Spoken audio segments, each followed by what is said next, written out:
இருக்கிறது Mudumalai tiger reserve, அதாவது யானைகள் முகாம் வந்து இங்கே இருக்குது. ஈவினிங் 5-5:30 வந்தோம் அப்படின்னா வந்து எலிஃபென்ட் ஃபீடிங் அந்த காட்சிகளை நம்மளால் பார்க்க முடியும். ஸோ முதுமலை டைகர் ரிசர்வ் பொறுத்த வரைக்கும் யானைகள் அதிகமாக இருக்கிறதுனால யானைகள் பற்றின குறிப்புகள் வந்து அங்கே மக்களுடைய பார்வைக்காக வச்சுருக்கிறாங்க. பாருங்கள், இது எல்லாமே காட்டு யானைகள்.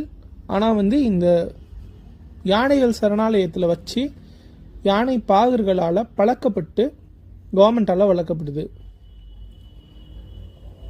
அதாவது காட்டில் அப்படியே சுற்றி திரியாமல் இது ஒரு காப்பகத்தில் வந்து வைத்து வளர்க்கக்கூடிய யானைகள்.